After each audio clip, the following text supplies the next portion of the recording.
Alhamdulillah kita dapat presiden terpilih, nah itu dari Partai Gerindra. Maka berikanlah untuk DKI, untuk PKS, Pak.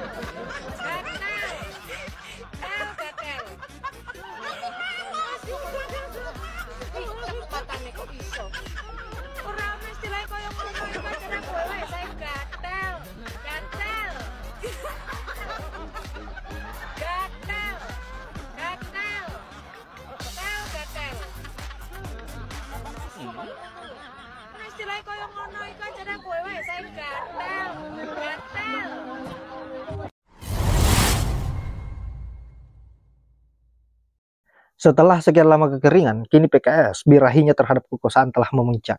Bahkan sampai bermohon kepada Gerindra agar bisa mendapatkan jatah di DKI.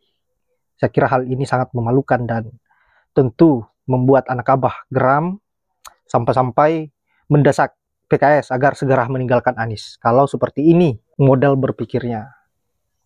Untuk itu, tanpa berlama-lama langsung saja kita simak terlebih dahulu seperti apa komentar anak Abah.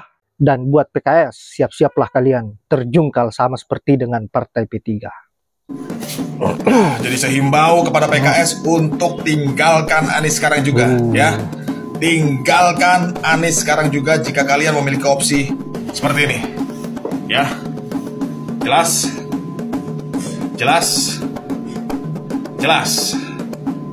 Jadi nggak usah basa-basi ya, atau berkamuflase playing victim dan lain-lain, ya. Sampaikan itu secara tegas, ya. Sampaikan itu kepada masyarakat, ya. Nggak masalah, itu hak kalian, ya. Hak kalian itu. Jadi jangan beralibi nanti ya, Anda berkeluh kesah bahwa oh saya sudah berjuang sekian tahun. Nggak ada, Pak, ya. Perjuangan itu terus berjalan, Pak, ratusan tahun.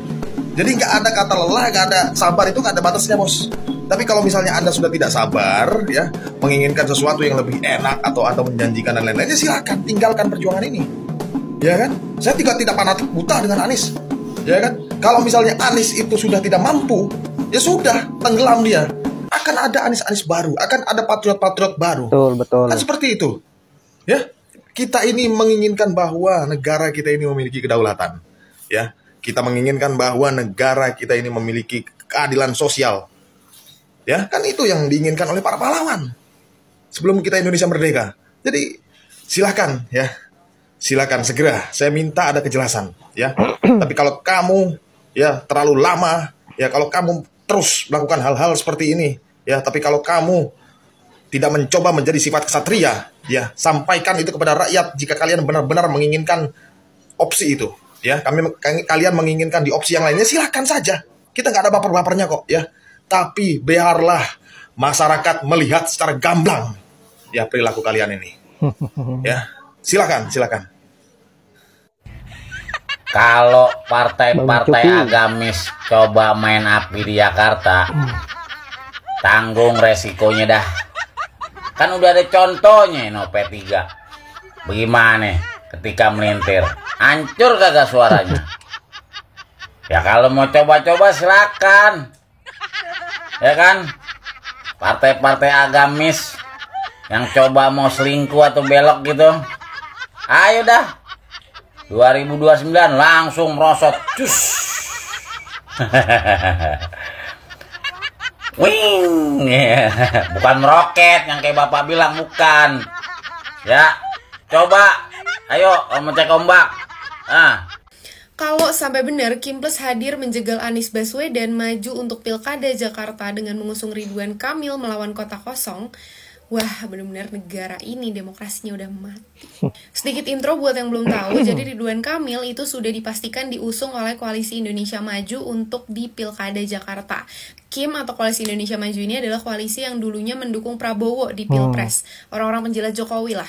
Dan sekarang partai-partai yang tadinya udah deklarasi dukung Anies di Pilkada Jakarta, itu isunya mulai merapat ke Kim sebagai Kim Plus. Kalau isu ini benar, maka Anies sebagai petahana itu bisa kehilangan tiket untuk maju, padahal elektabilitas dia di Jakarta itu paling tinggi. Dan dengan itu bisa jadi Ridwan Kamil lawan kota kosong. Menurut gue ini miris banget. Demokrasi itu harusnya melewati sebuah kompetisi yang adil dan sehat. Tapi kalau lawan kota kosong kayak gini, mana caranya dengan penjegalan lagi?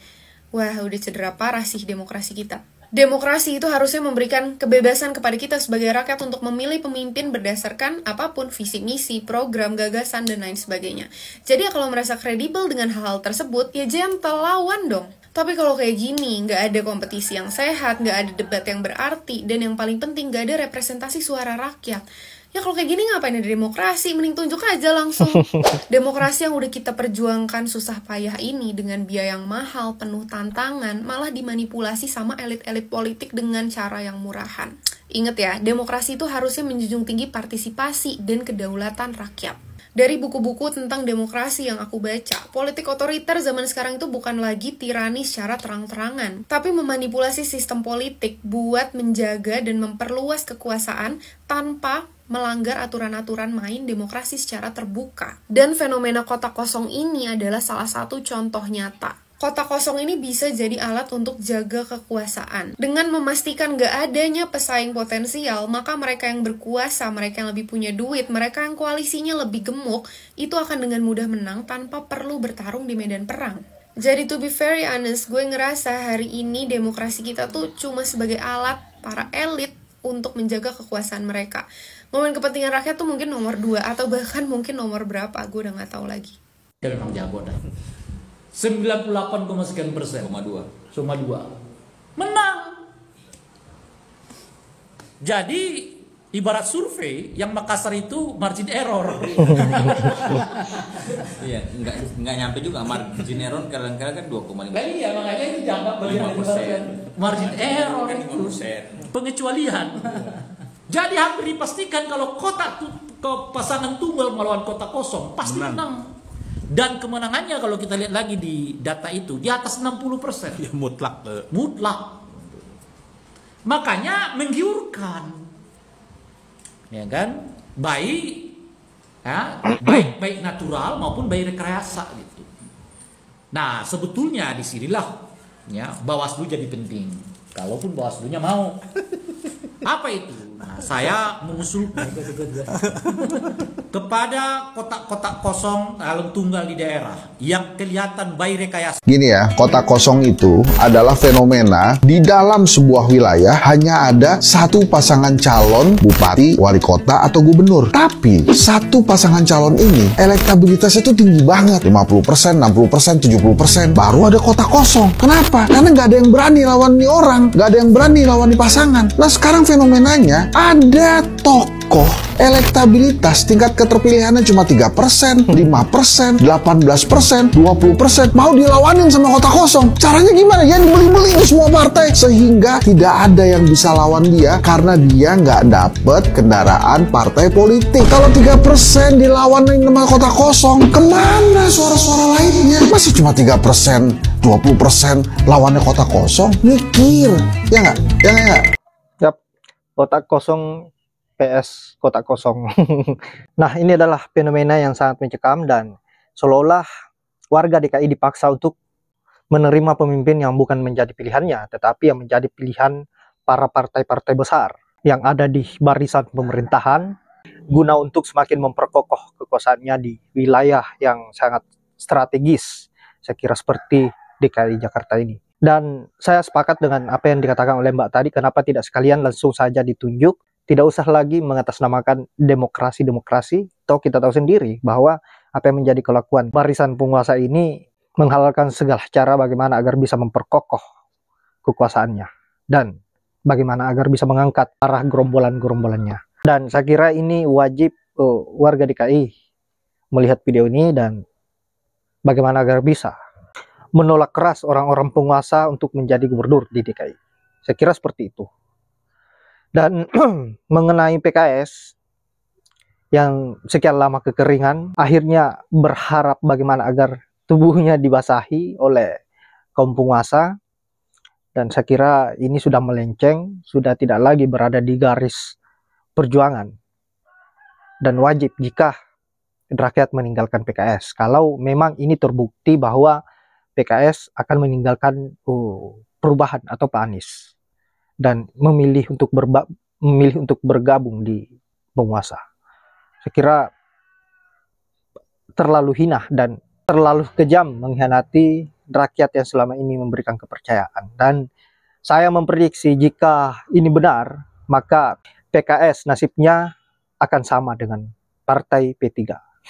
Kita lihat saja ke depannya seperti apa. Baiklah sahabat-sahabat, saya kira hanya itu. Semoga ada manfaat dari video yang sahab, dan untuk anak abah tetap semangat, perjuangkan apa yang seharusnya diperjuangkan, dan semoga kalian sehat selalu. Saya akhiri dengan ucapan wallahul muwaffiq ila aqwamit thoriq. Assalamualaikum warahmatullahi wabarakatuh.